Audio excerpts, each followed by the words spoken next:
And for a while, things were good. Almost normal.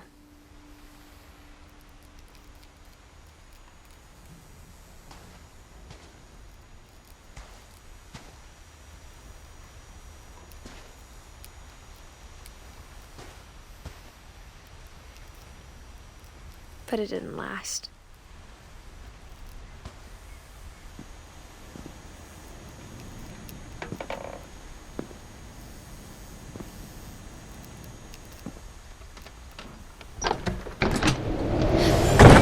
The beginning of the end was Milton's 10th birthday, when Edie gave him a castle.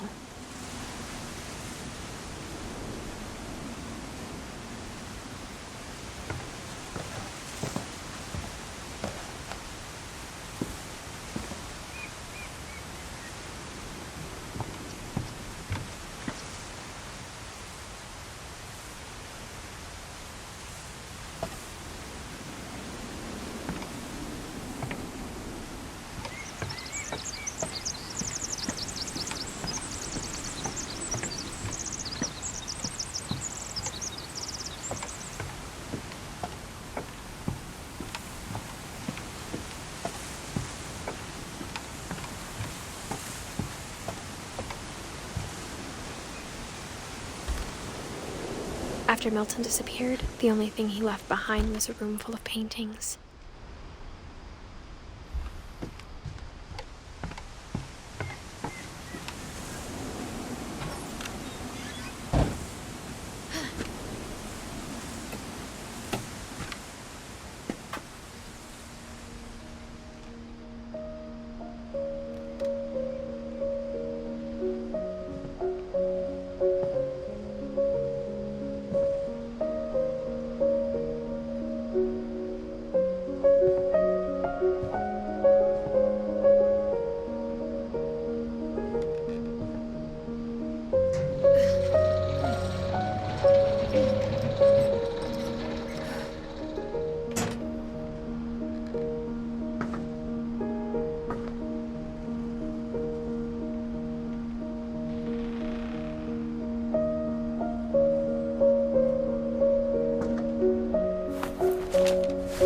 Milton Finch in The Magic Paintbrush.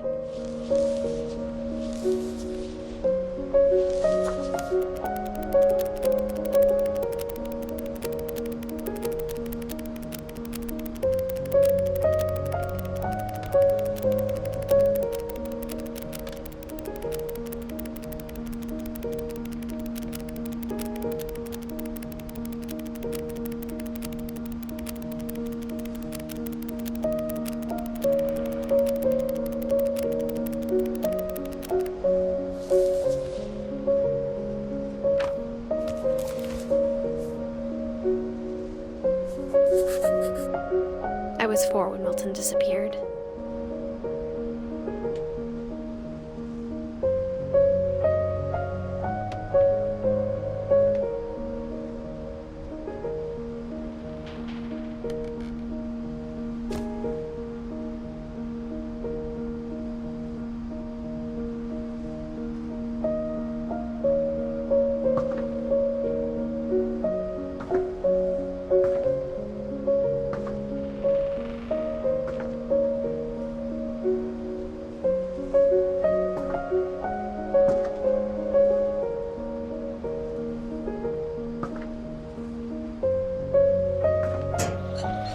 Mom spent months searching for my brother.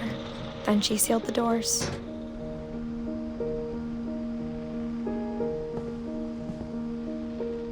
Whatever Milton had found in the house, Mom didn't want it getting out.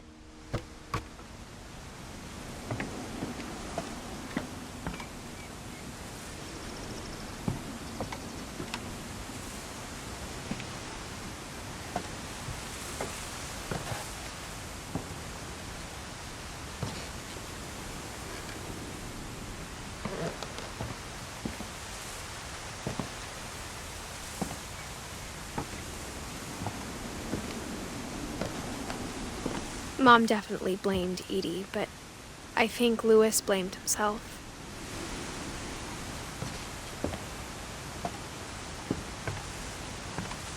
After he graduated, he just spent more and more time in his room, until Mom got him a job at the cannery.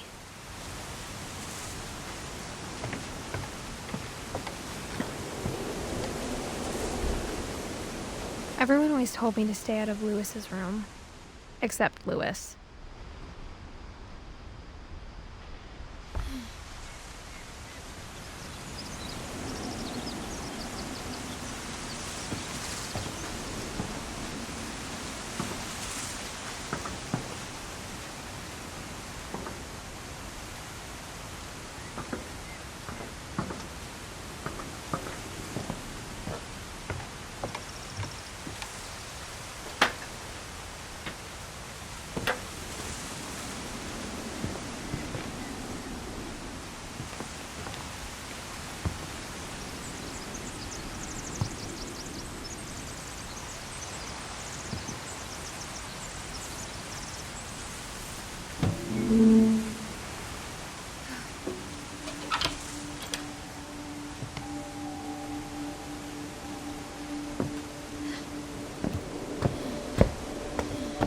Lewis's room smelled very, very familiar. That part of him lived on.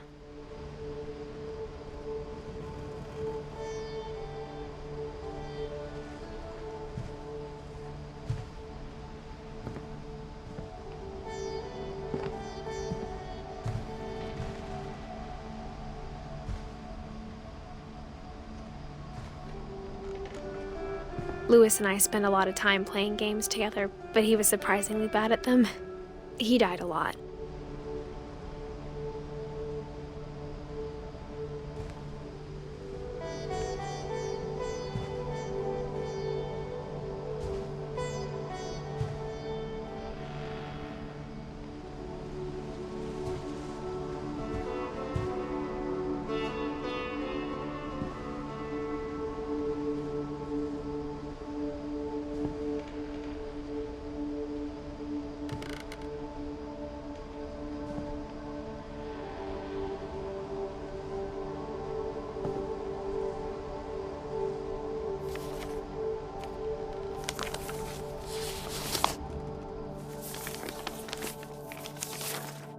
Dear Mrs. Finch, as Lewis's psychiatrist, I can understand your desire for an explanation.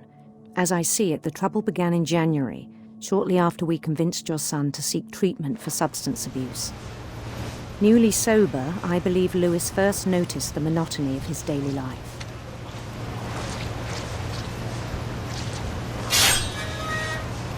He kept working at the cannery.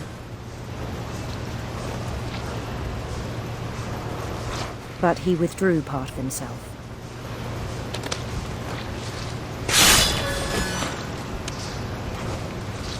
In our sessions, I saw the same behavior.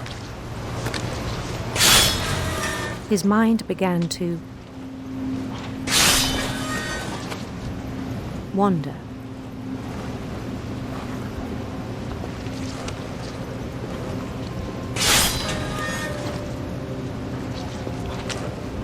I asked him to describe it. He said he started small, imagining a labyrinth. He'd feel his way about. Then something moved.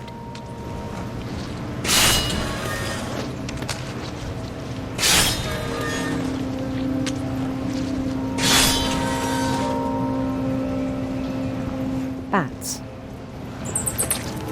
And toads.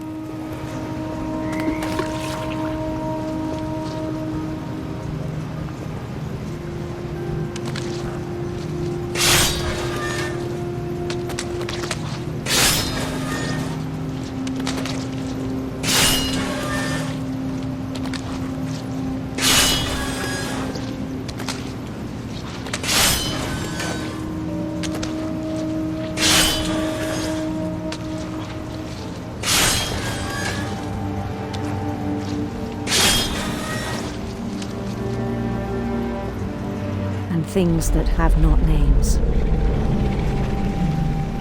He knew it was all in his head.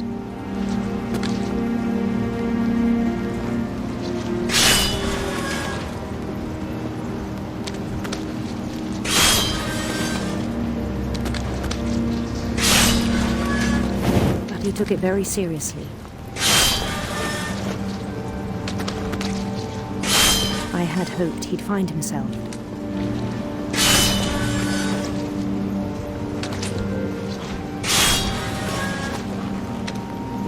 But he found something more. I worried about him then. Daydreaming at the cannery, I spoke with his boss. But he said Lewis had become a model employee. Methodical, tireless, focused.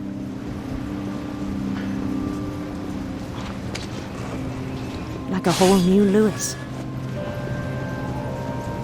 So I let him go on.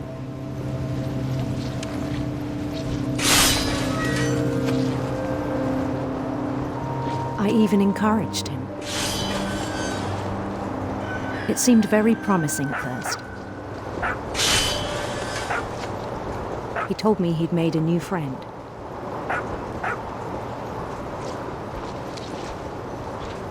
On the edge of a city he named Lewis Topia. He built the city up slowly, brick by brick. Then he made musicians.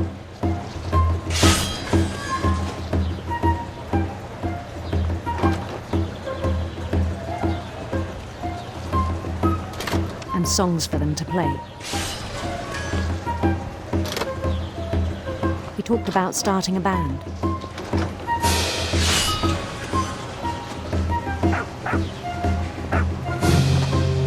And he was always humming something. Every day his imagination grew stronger.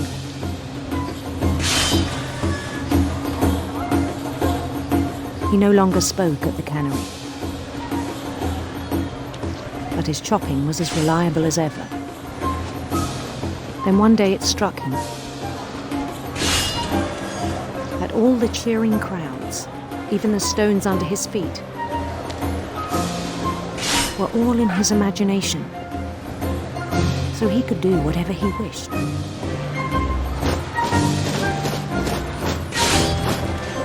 He held an election for mayor, and he won.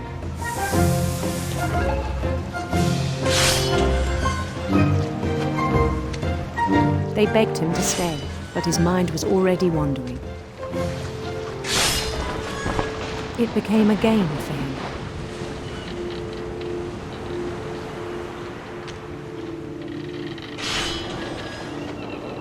He'd conquer a city, then immediately push on. New Louisville.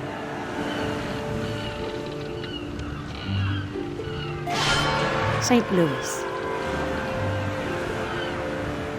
He started drifting away from our reality.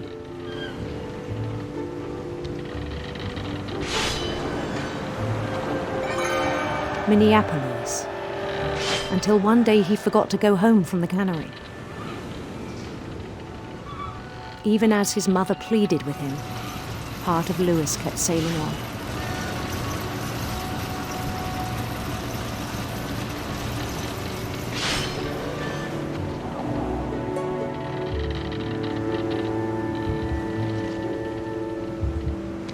In Lewisburg, he heard rumors of a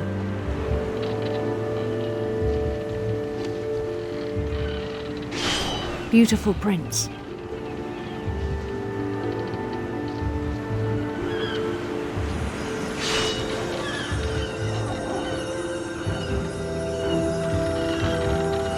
The prince was on his own quest for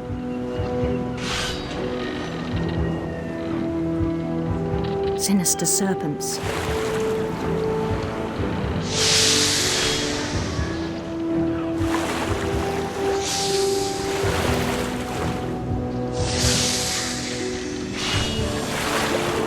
He followed the sound of his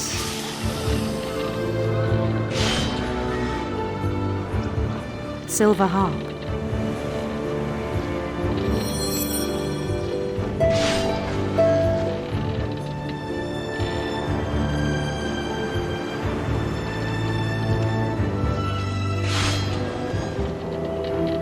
His chase led him to a golden palace east of the sun and west of the moon.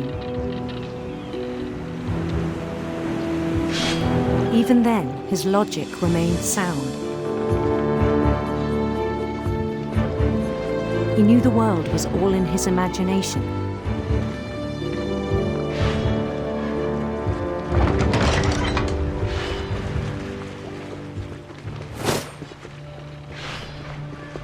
But he was so proud of having created it.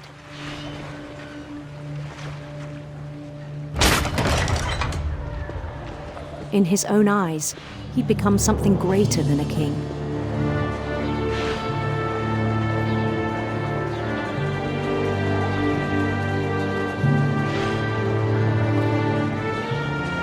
For someone who'd never known success in the real world, I think it was overwhelming.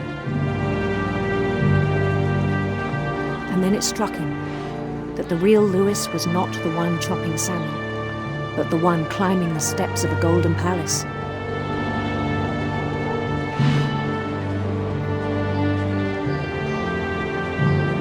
My imagination is as real as my body, he told me. It was hard to argue with him.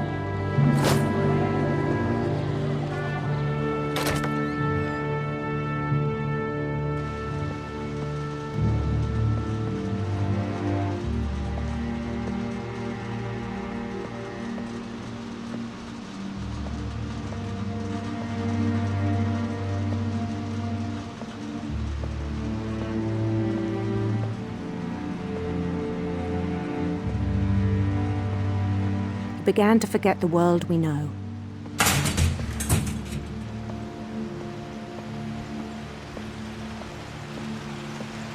I think it pained him to remember Lewis, the cannery worker.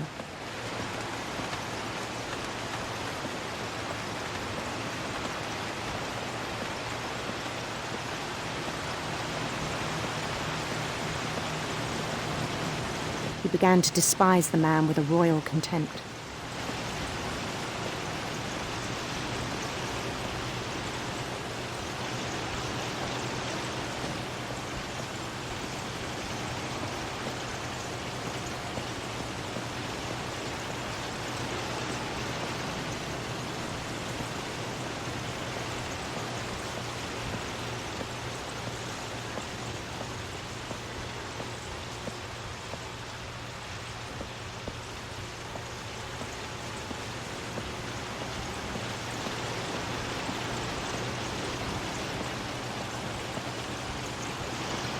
I still thought I could save him. Even after he said he was being crowned king over all the lands of wonder.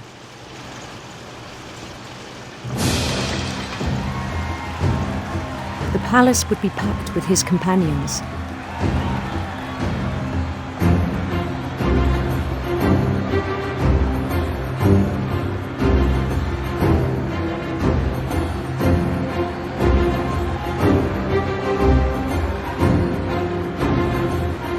Including the wise Calico who insisted on inviting him.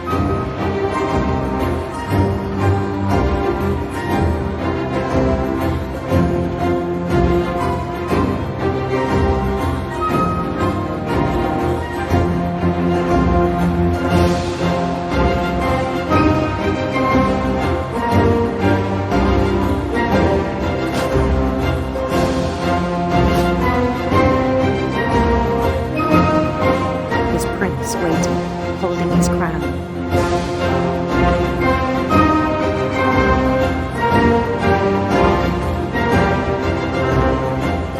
There was only one thing left to do.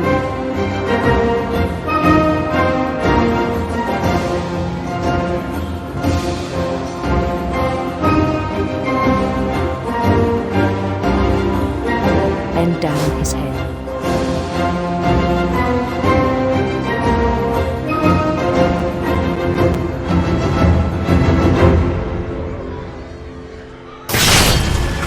I think you know. Mrs. Finch, your son was a kind man who will be missed by all of us who knew him.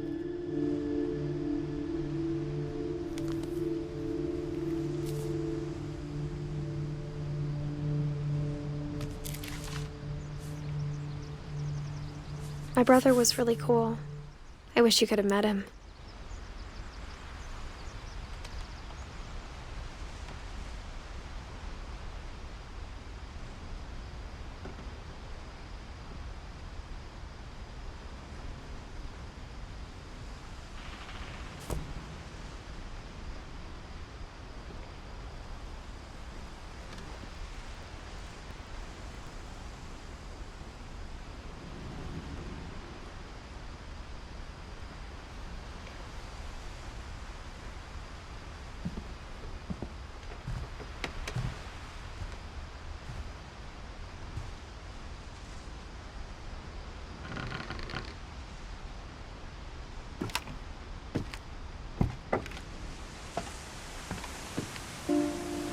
On the way back from Lewis's funeral, my mom told me to start packing.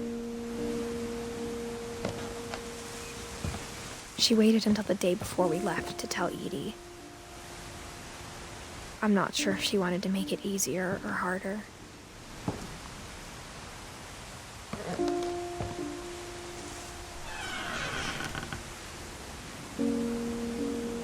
I wish we'd stayed. But I understand why we left.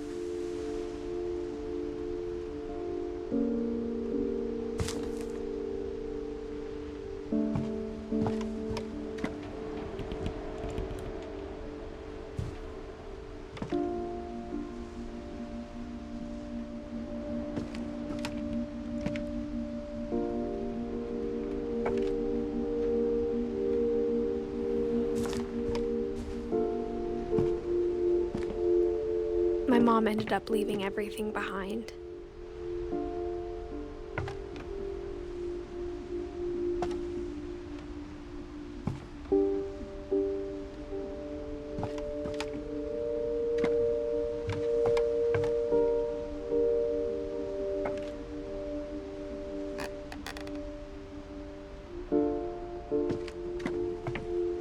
What happened that night had been coming for a long time.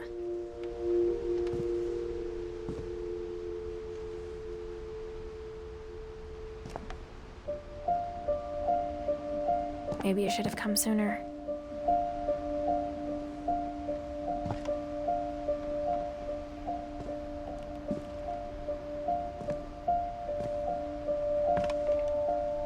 But it had to end one way or another.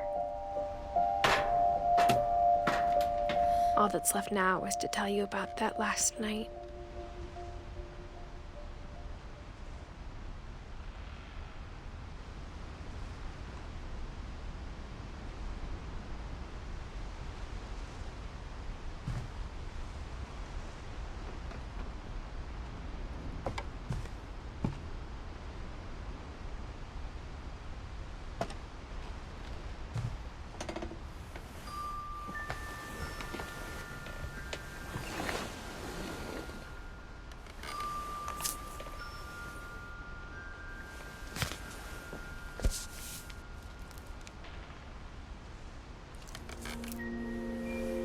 That whole last day, Edie just watched us pack and didn't say a word.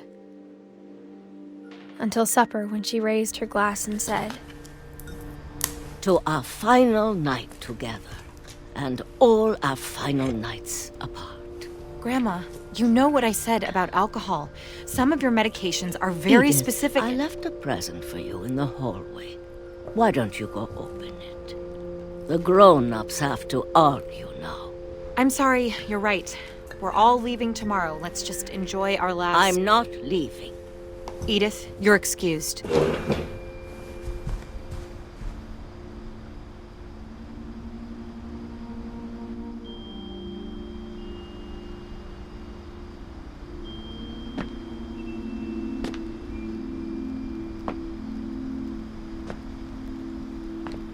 The power had been shut off that morning, but Edie always had plenty of candles.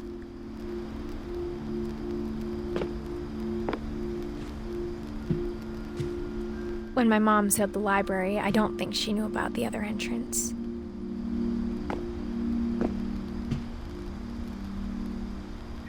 Or that Edie had a key to it.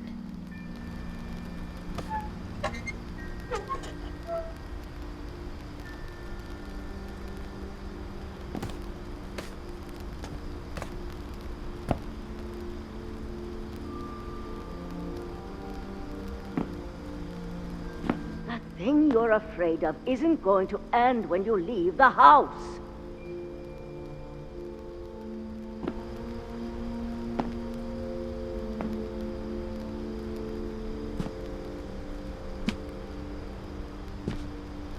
Edith has a right to know these stories.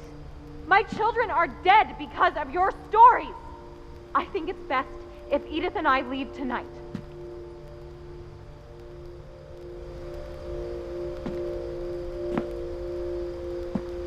We'll have the nursing home send a van for you in the morning, okay?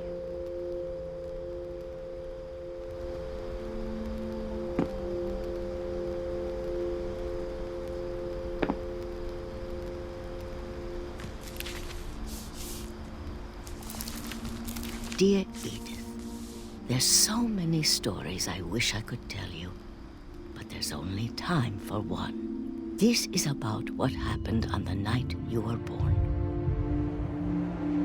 That night, the tide went way, way out.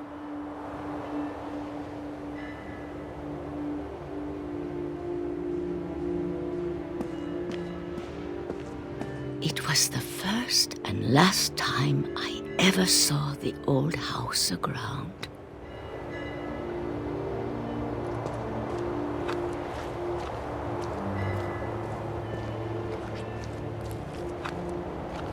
There'd been an earthquake out in the middle of the ocean. They called it the lowest tide in 1,000 years. God, it smelled awful. You know, I've seen that house every day of my life.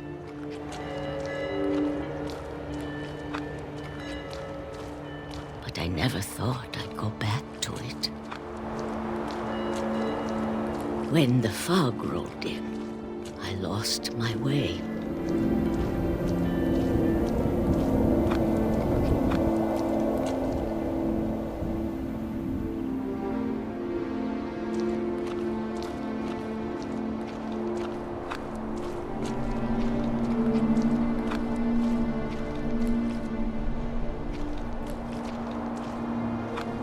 I got turned around.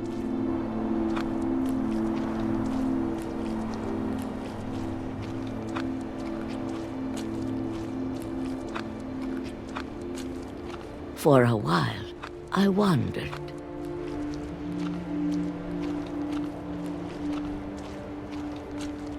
I started seeing things.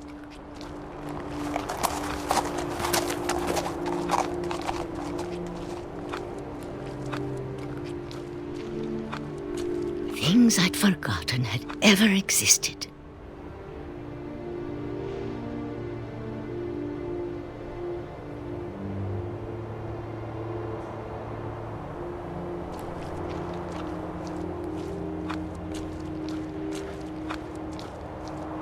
But when I saw them, they felt like old friends.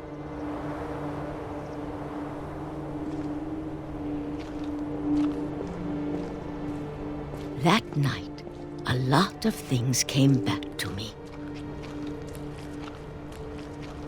Or maybe I came back to them.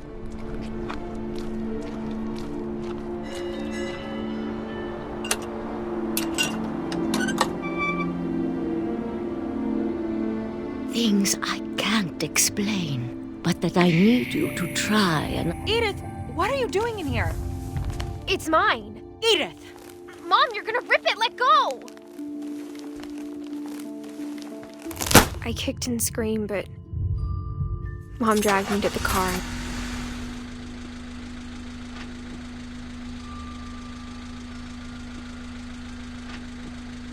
I never saw Great-Grandma Edie again. The next morning, the van came to pick her up, but she was already gone. After that, we moved around a lot.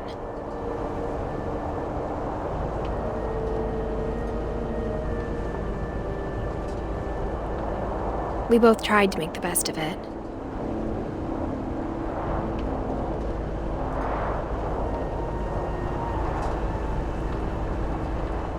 A few years went by.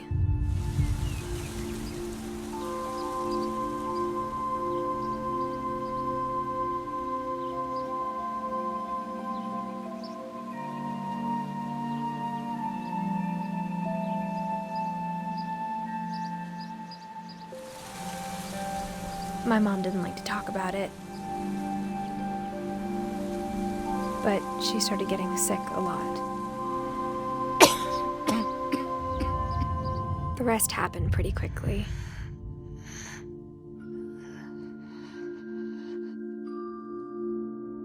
She got better for a while, and then she didn't.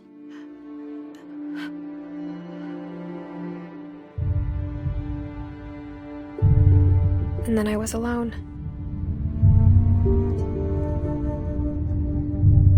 The last Finch left alive.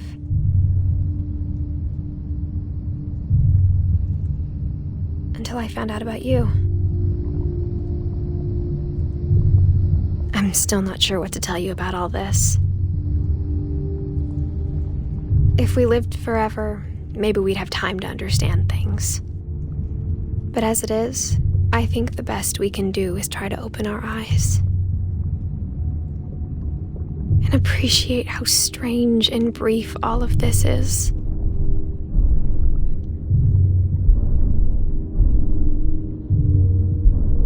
This journal was supposed to be for you. But now I hope you'll never see it. I just want to meet you and tell you all these stories myself.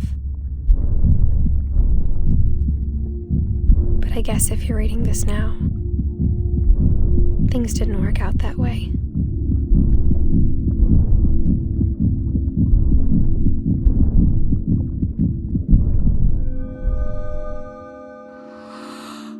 This is where your story begins. I'm sorry I won't be there to see it. It's a lot to ask, but I don't want you to be sad that I'm gone. I want you to be amazed that any of us ever had a chance to be here at all. Good luck.